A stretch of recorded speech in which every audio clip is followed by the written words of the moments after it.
Good morning. Morning. How are you today, Jeri? Pam? Great to see you guys. This is going to be an exciting visit with our friend Jeri Chambers. Yay! Yeah. Jeri, how do we know each other? So I know I've had the privilege of photographing you when you were on the board for Junior League. Nice. Yeah. And you know Pamela how? Also through League or? Through Junior League and I think just through service in Plano and Collin County. Mhm. You know, she's a rock star. Yeah. Well, that's how I knew Pamela, because she's a rock star. Mhm. I heard this woman got the Athena Award a few years ago, and I went, "Who is that woman? I need to know her." Yes. Yeah, absolutely.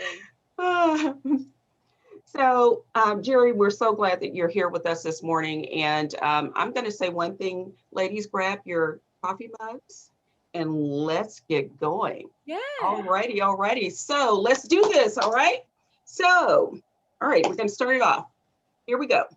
2019 Champions of Change Ally Award, 2019 Collin County Woman of the Year, 2020 Plano Chamber of Commerce Citizen of the Year, creator, co-founder, SciTech Discovery Center, Junior League of Collin County, Plano ISD Foundation board member, graduate leadership, Plano Leadership North Texas, past president, Plano Youth Leadership, woman, mom, extraordinaire, Taylor and Rick. Wait for it, both West Point students, and one of them has actually graduated. So Jeri, what in the world was your aha moment when you decided to get involved in community volunteering as a public servant? My aha moment came in college. I had always participated in life in church mission projects, and I got to UT and I heard about this thing called a nonprofit organization. I never had heard of one before, and I went, "Wait, what is this? What is this? What is a nonprofit organization?" And almost did a turn and decided that teaching was not going to be. I mean, heart of service always. Family of teachers, just it's in the genes and the blood, and so I was going to be a teacher. But I was like, well, dang, if I'd known about this nonprofit thing, I might have done something different. And who knew that the journey was going to take me to be a teacher, but then also to take it to the nonprofit world after that. So that inspiration has been in the works for quite a while. So you caught the bug in college and then you just never stopped. I caught the bug and let it sit, because as a teacher, that's your service. I mean, I had a teacher tell me when I was first year teaching, and I was very serious about being a professional teacher, Professional. Professional. And she said, "Oh, honey, this is domestic Peace Corps." Okay. And it is that. I mean, that's the thing that's important for people to realize, that teachers are doing the hard, good, important work, working with teachers and working with kids and their families. And so, the bandwidth to be able to do service outside of the classroom, classroom is exhausting enough as it is. So when I took a break from teaching, that's when that's when I said, okay, this is my chance to jump in. And I just jumped in big and started with the Junior League of what then Plano, but now the Junior League of Collin County. Well, I'm going to say it's extremely impressive. And just as a child growing up, I come from a family of educators. So I actually admired teachers and anything about the education system. So kudos to you, number one. And you are exactly right. Jumping in to be a teacher is an extremely proud occupation, and something that all of us should be so thankful that we have many of them. So you've just done a fantastic job. But I can say one thing, you took it to a whole nother level. Yeah. All of those accolades that I ran off were just pretty phenomenal. And quite frankly, Dorly, this past year that she's just won the Citizen of the Year says that she has truly circled our city in a way that has just been extraordinary. So, Jeri, it sounds like you're just off to a, I don't know. Is there anything else that you can win? I guess that might be the next question. Well, and in a city where teachers are so amazing, I mean, Plano ISD, we really do have such a great education system, and we've got wonderful teachers. And in a city too, where volunteerism is kind of part of the community culture, we are more involved than in other cities, I've noticed. And I used to take it for granted. I really didn't understand how special it is that it's pretty common that my neighbors are in the PTA with me. It's pretty common that we have 1 or 2 or 3 volunteer hustles outside of taking care of our homes. So in a city where people are already excelling at these things, Jeri, you stand out, you know? Thank you. Thank you. But it's a journey with others, and that's a really important part of that. There have been tons of people who I've had the chance to, and, kudos to the Junior League for providing me the mentors and the role models, and who are willing to teach and mentor me in the journey. So, and I hope I can, continue to do the same thing. To that other end about our community, we are so blessed to be in a community where the city, the Plano Chamber, and the school district does work lockstep, hand in hand. And it's unusual. We take it for granted in this city how important that is, and it's not that way everywhere. So we're certainly blessed on that regard. Well, and Collin County, or Pam, I'm sorry, I don't want to interrupt you, but Collin County, Plano, it seems like it's growing so diverse, and it's always sort of been that way. I know when I went to Plano Senior, I felt like, it was a school that had a lot of different kids from different religions, different households, a lot of single parent households, and then multiple parent households. And as it continues to become more diverse, how are we prepared to face the challenges that come with incidents like the recent bullying incident that just happened, or incidents where I know after the 2016 election, my sister was going to Plano East, and one of the little girls that was wearing a hijab had her hijab ripped off her head by a bunch of bullies. Just these things that happen that just, how are we as a community supposed to handle these changes and supposed to protect all of our kiddos? What can we do, Jeri? Well, we have to, first of all, part of what you're leading there, Dorly, that I thought of is we have to celebrate the diversity. We have to celebrate that being in a diverse community is what makes us strong, what makes us great. We also need to know that we have to teach people how to be respectful and how to appreciate other and how to appreciate differences. And I think that those types of behaviors come more out of an unknown and fear than they do from anything else. And so teaching cultural intelligence and exposing kids to what we call social emotional learning and is incredibly important and has to be a part of the fabric of education. And I believe that the district has had that. The challenge is you can't control people and you can't control behaviors. And so when things happen that are egregious and awful, we have to have systems in place and we have to have accountability. But Dorly, I think it's one thing that's really important is kids are kids and we have to continue to teach them. So yes, they need to be accountable, but they also need to have the opportunity to experience and learn from that. So that's our outcome, is to bring productive citizens into the world through public education. And are a huge important part, but leadership development and personal development, working with a team, those are also incredibly important outcomes that we have to be focused on and look at and be intentional about it. Not have it be an accident, but be very intentional about it. Yeah, I agree with that. Jeri, I appreciate what you just said about celebrating diversity, of course. I think that is number one, the first thing that's paramount, especially what's going on in our communities right now. Last year it was Black Lives Matter that came to the forefront. Right now we're looking at, Stop the Asian Hate. But also I was just perusing our the web, quite frankly, and I found an article that you wrote back in 2010 on mean-spirited kids and bullying. So it seems like, over 11 years ago, you were all over this subject. What is it about it that made you speak out even then? I was a classroom teacher then. In 2010, I was teaching 5th grade at Wells Elementary. I had kids, Taylor would have been in middle school.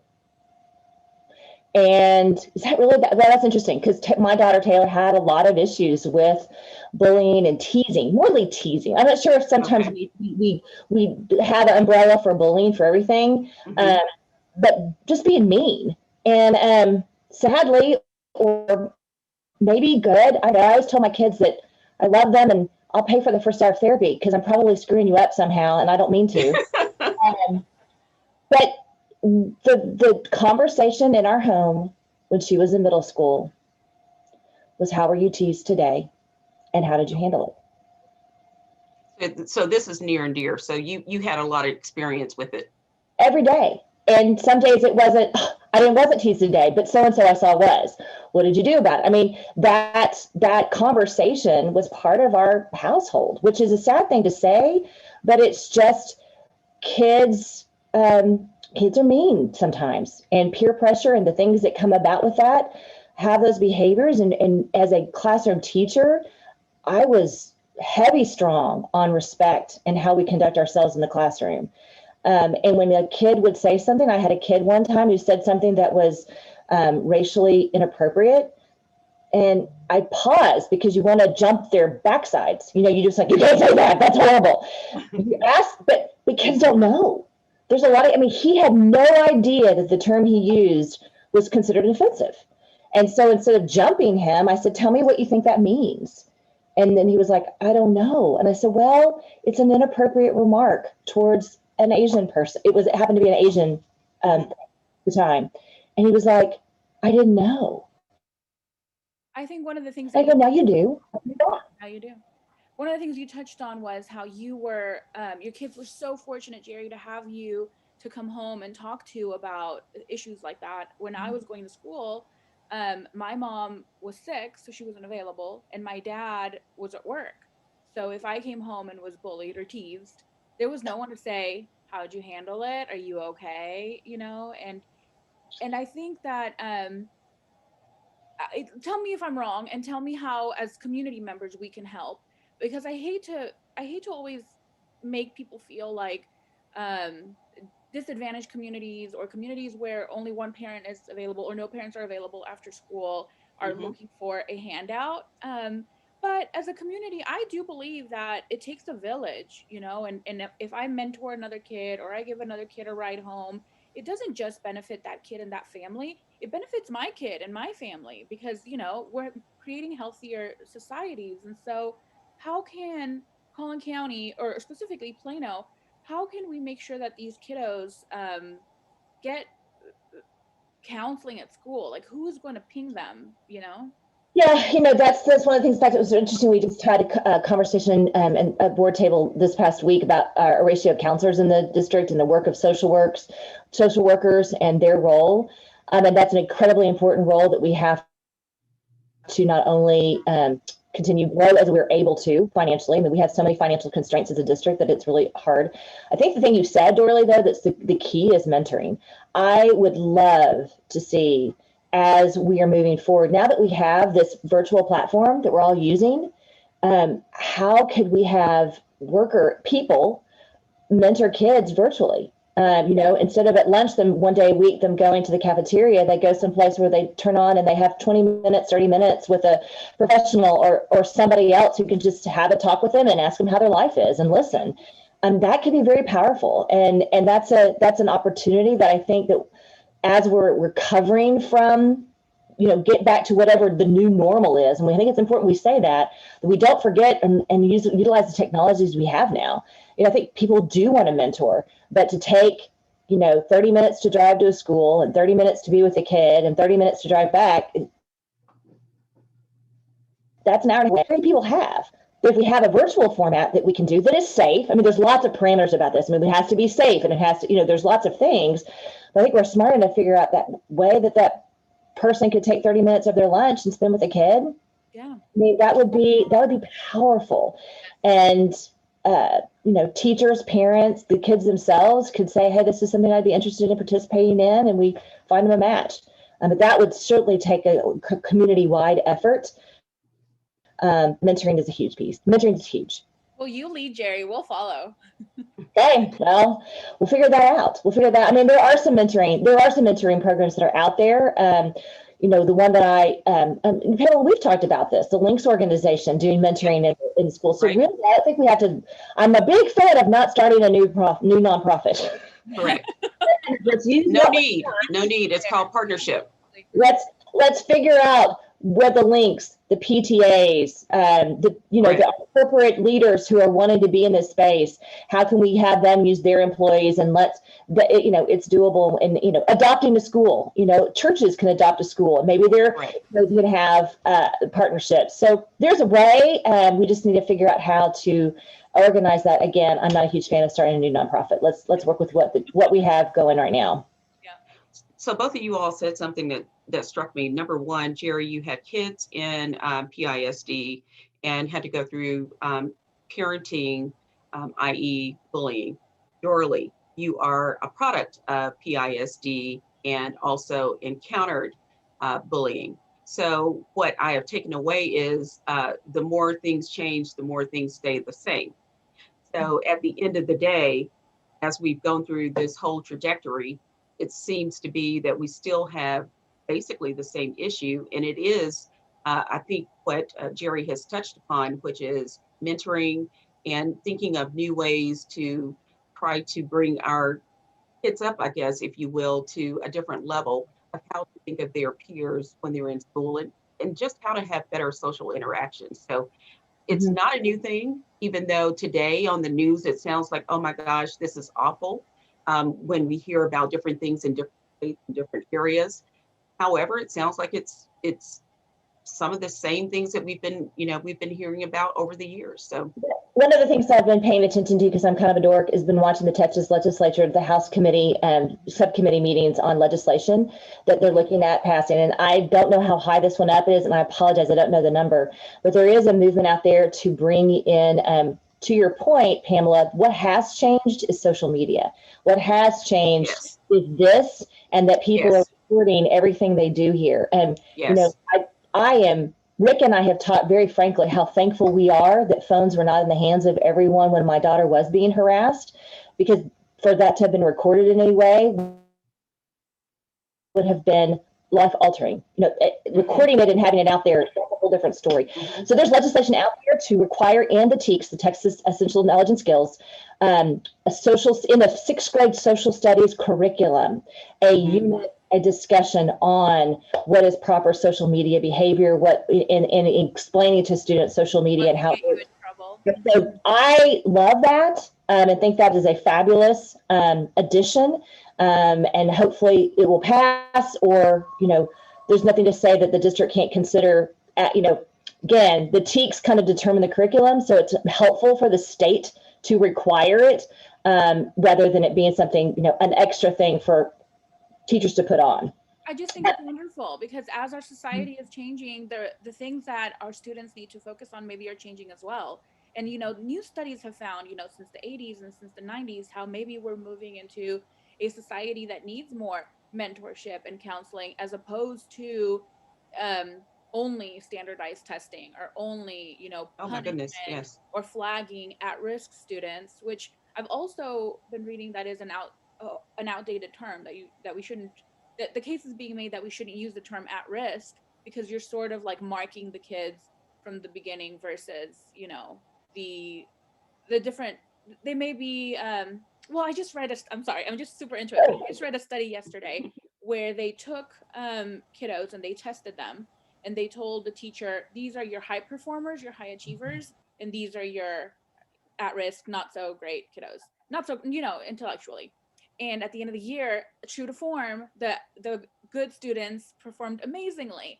And then it turns out that the study was like a placebo effect. Like, there was no difference. But once the teachers think this kid is at risk and is going to be behavioral issues, and this kid is talented and bright and is full of promise, it's like a self-fulfilling prophecy.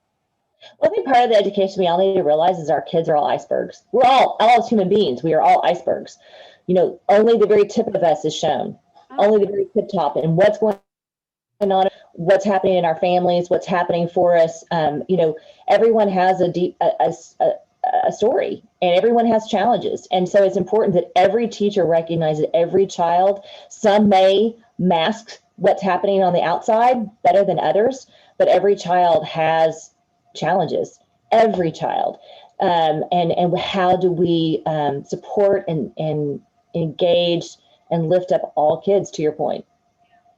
I just want to make one comment too, to the statement that I said earlier. You are exactly right. It is the technology now that the kids have access to.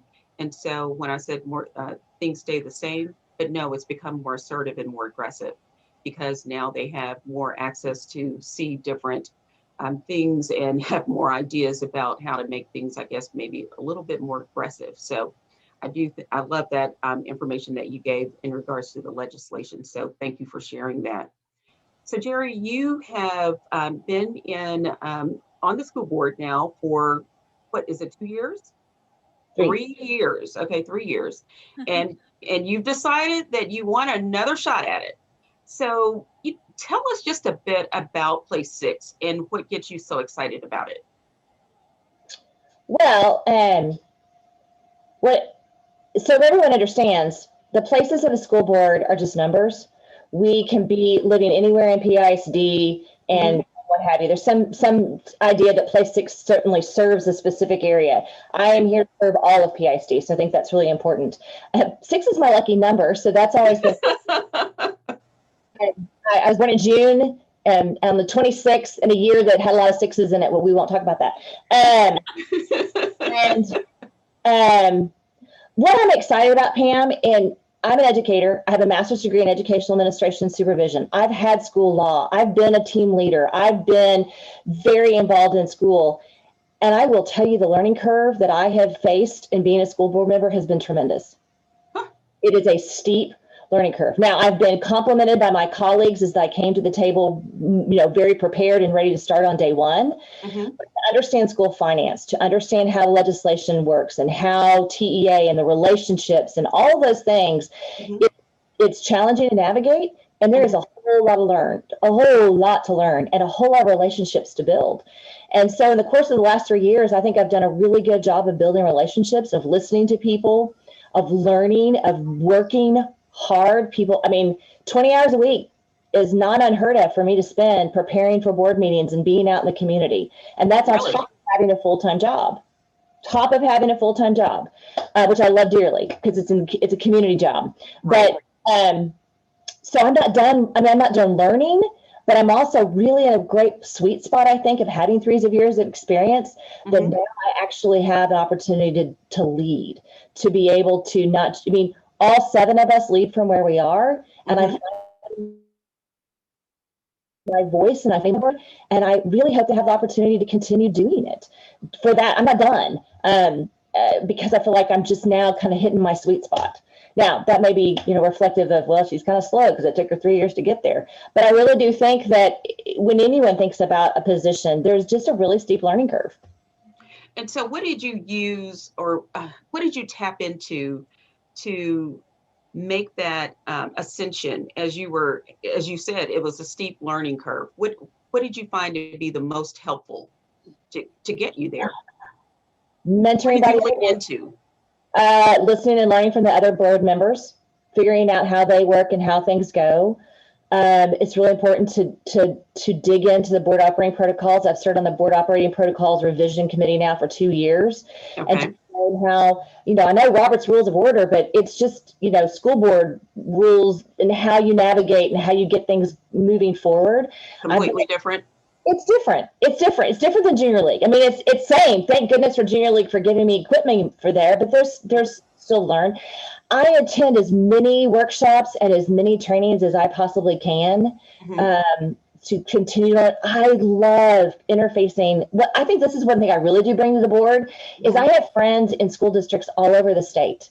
And I think that collaboration and working with others from the state just really helps you so that if PISD is upset about legislation, I know